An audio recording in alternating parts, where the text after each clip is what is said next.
Alright, what's up guys, it's Greg here today, and we're going to be going over a subscriber gameplay today. We're going to be talking about the mistakes he made, what we can do to improve on that. I would just like to say I have watched over the gameplay already, and it is a little bit choppy in the beginning, so just might have been something with the PC recording since he is on PC. So without further ado, let's go ahead and get started. So he's playing some hardpoint on the map Condor Hideout, and let's see what he decides to do then.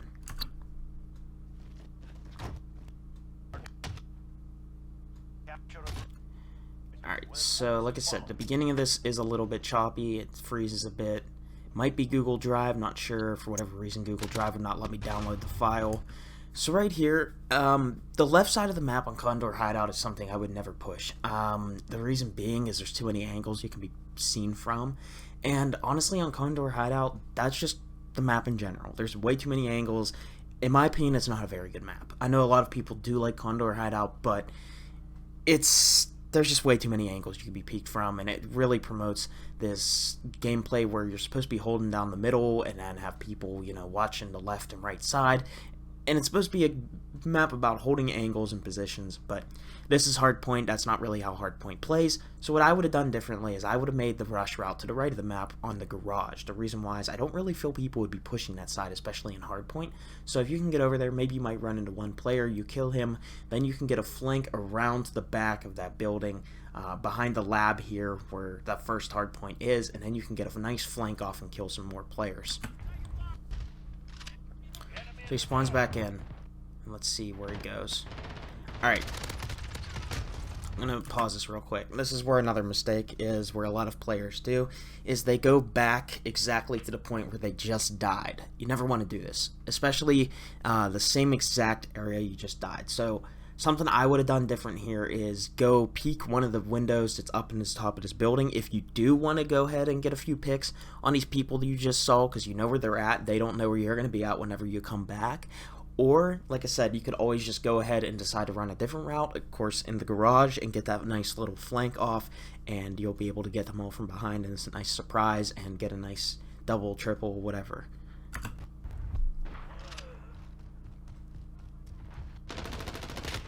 So again, he's just running the same route. I completely recommend running against that. Usually whenever I have a bad start to a game, like if I start off and I'm dying a lot and I'm not really getting a lot of kills, I like to start playing the objective. And the reason I like to start playing the objective is whenever you play the objective, you're actually slowing your gameplay down because you're playing defensive and you're holding angles for the objective, which means it gives you a lot more thought processing for you to get more kills of people that are coming towards you. They're going to know that you're there, but, you know, you also assume that a lot of people are going to be attacking you. So again, he's just pretty much trying to get people off the hardpoint. I mean, that's good. I would recommend taking the C4 off for hardpoint and use Semtex. I don't really like C4 in general. I don't like to use EOD, that's why. I hate whenever people use C4 against me. But also, C4 in this game is inconsistent. I get a lot of hit markers with it. So personally, I would say Semtex is the way to go for hardpoint, especially because you know where people are going to be at. Just pop that Semtex in, it's going to force them out of their position, and you'll be able to kill them. Especially if they have EOD, I mean, they're going to survive that C4 anyways, so yeah. You just want to get them out of their position. So right here, he's finally running over the garage. And like I said, the garage is one of the only places on this map that has a lot of cover. It seems like he got flanked though, so there's nothing you can do about that. His teammates are all behind him, yeah. The thing is here is, that was just a bad spawn.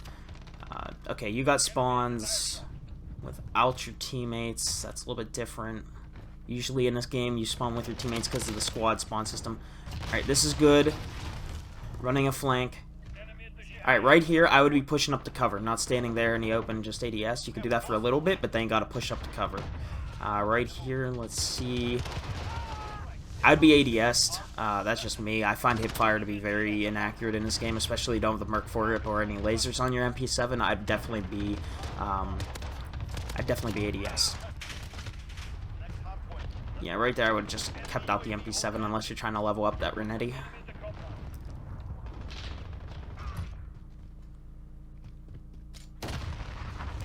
Okay, Claymore survived. Coming down this alley right here, yeah, so Here's the thing. Every single time I jump up on that ledge, you could be killed from the lab. You could be killed from so many different angles in their spawn, which is, I believe, the C flag over there, where that building is, where that like cannon is.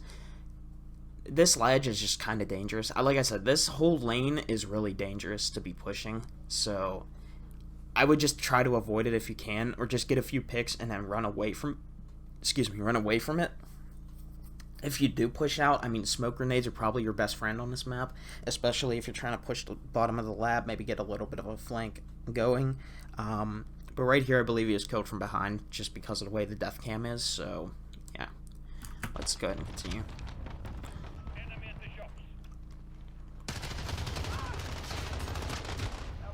Okay, right there, you don't want to slide around a corner. You have no information where people are at.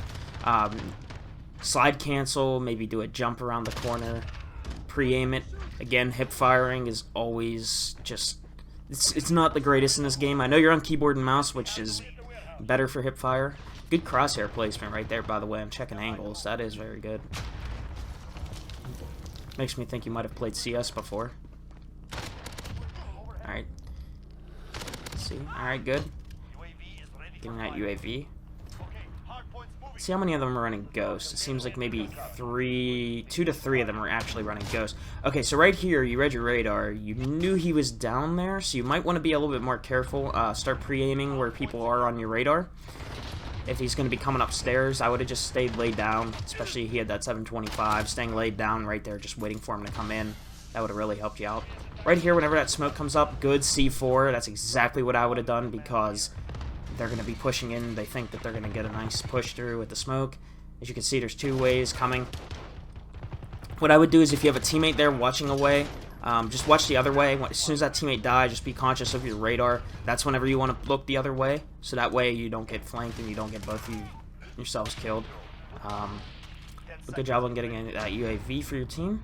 Let's see where it seems like all over here. Yeah, so basically I would go down to the bottom of the lab because right here there's too many angles you can be picked up from, and you want to be picking people off one by one in a game like Modern Warfare with the lightning fast time to kill. It's actually not even really the time to kill from the body damage. It's more time to kill from the extra headshot damage is built in every gun with the fast body shots, like, you know, 3 to 4 shots, and on top of that you can get like 2 to 3 shot headshots.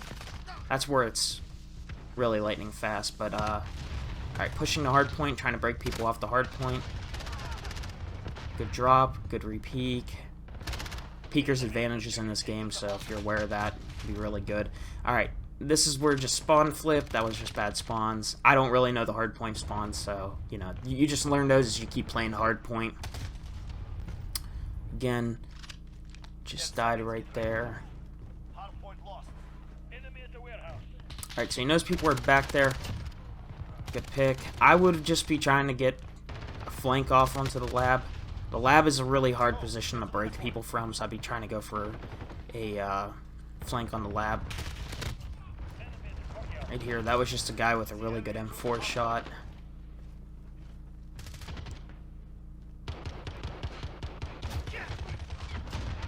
Alright, good, breaking them out of the lab.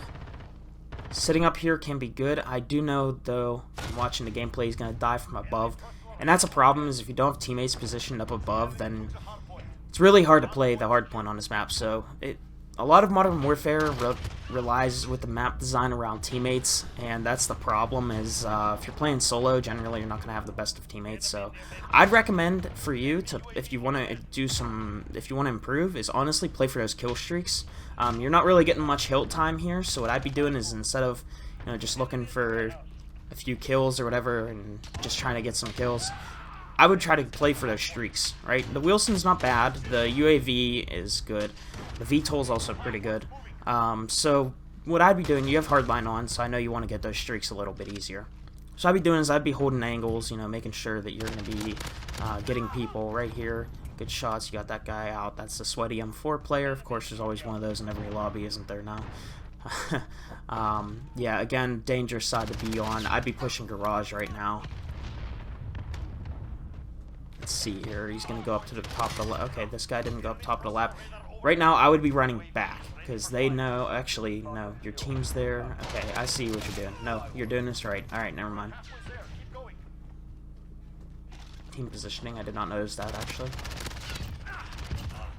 Alright. I would never really jump out that window for kills, let people peek first, just because there's always going to be people looking up at the windows on this map, especially if they know you're around here. See, this is where you're playing it right, alright? You streaked up, and now you're waiting, you know, to see where people are at. You're holding for angles because you know you're on a little bit of a streak. This is how you should have been playing even whenever you were not on a streak. Just taking it slow, checking those angles, peeking corners, you know, all that kind of stuff. Like I said, you have really good crosshair placement, so yeah, I'd be running in right now. Stim, and just book it. Book right back in the building. Break him off that hard point. Oh, you got precision airstrike. That's just unfortunate. Well, let's see what happens with the Wilson here.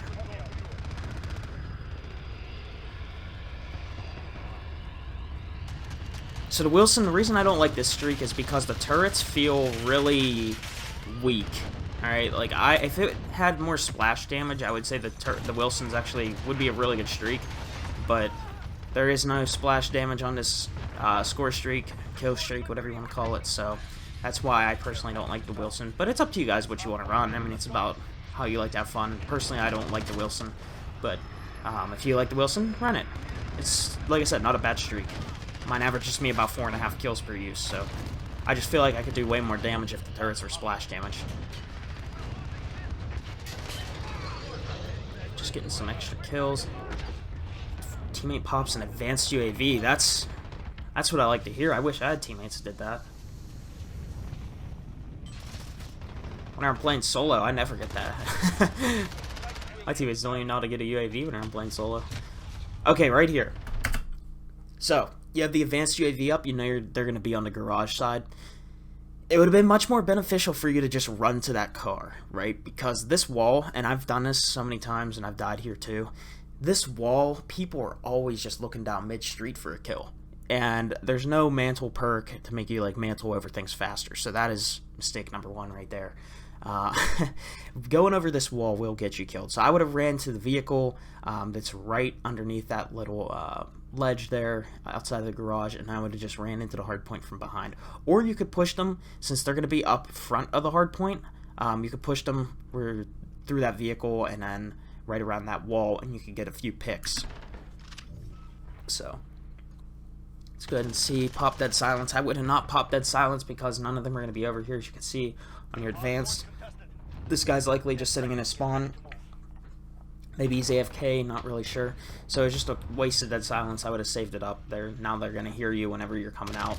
And then someone was waiting for you anyway, so it was the M4 player, of course. EOD, Hardline, Battle Harden. I mean, not a bad setup. I personally think that Hardline's good with this setup since he's running lower kill streaks, the UAV, the Wilson, and the VTOL Jet. So I would say Hardline is definitely good.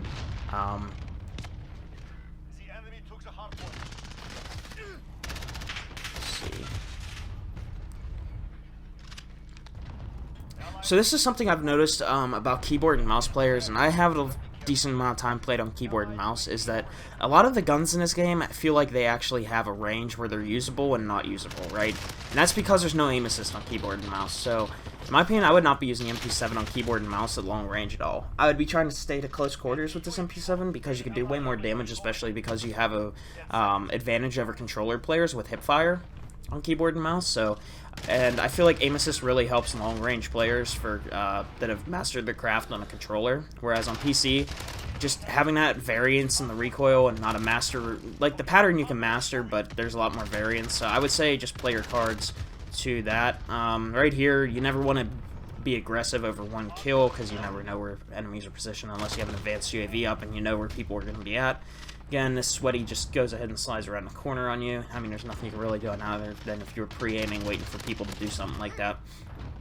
Pre-aiming is going to get you a lot more kills in this game. Right here is where the Semtex would have been much better. You could have popped that Semtex in there. Because the C4 you had double tap to get off, so Semtex would have helped you out.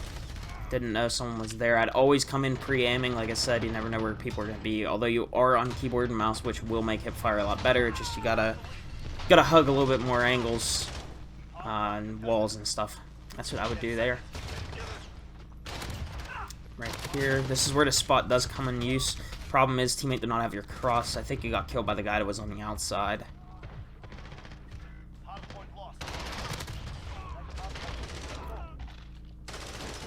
Right now, the score is getting really close, so I'd be trying to get as much hill time as possible, especially because this has been a match where you've only gotten your streaks once. You would probably want to be trying to get those streaks a lot more. That's where I would improve, is just try to get your streaks to help your team. But since you haven't really gotten too many streaks this match, what I'd be really trying to do is get that hill time. If you know you're playing a really competitive match where you're not going to be getting a lot of streaks, that's where you want to play the objective. Right here, I'd be coming around pre-aiming that corner just because people like to wait and watch that stairwell. Or what you could do right now is, I'm hoping he's going to do it, C4, this window. Yeah, alright, so he is. Problem is there's somebody down there. Took a little bit too much time. I would have popped that C4 off before I popped the stim, because you could double tap while you have that stim. Pretty sure you could do that. Like I said, I don't really use C4 much, but I don't see why the game would restrict you on that. Anyways, so yeah, the problem was right here at the end of this gameplay, and just the angles, honestly. Like, Hardpoint is a match where everything's going to be constantly switching up. There's a lot more thought that has to go into it, where the enemies are going to be. They're going to be around the hardpoint, so if you want to play flanks, you know, you're going to have to stick a little bit back from the hardpoint. Maybe put a suppressor on. Let's go ahead and just keep the scoreboard up since the end of the gameplay. But yeah, so basically, the mistakes, in my opinion, is just not pre-aiming enough for spots people are going to be. People are already aiming it, just sitting in a corner or whatever, and they're going to take you from surprise. Pushing back the same spots you just died from, you don't want to be doing that. You want to be making sure that you're switching up your position and being unpredictable, because the more predictable you are, the more streaks the enemies are going to get on you. Make sure you're popping dead silence at the right time. Maybe use trophy system for hardpoint if you're going to be going on the hill. And like I said, if you're finding no success in this lobby for earning streaks, then I would really just capitalize on that hill time so you win the game. But overall, your crosshair placement is not bad. The people that are in this match seem like they're in some really weird spots. Like, I've never seen someone sit in the bottom lab behind that one, what was that, like a sandbag stash. So, you know, people play different because of how skill-based matchmaking is. People are going to play different players depending on their skill levels. So again, just take it a little bit slower, slow the game down. That's the best thing you can do. Try some flanks, and I think you will find more success in earning those kill streaks. So hopefully you guys enjoyed. If you have a gameplay to send in to me, the link will be in the description below, and have a great day.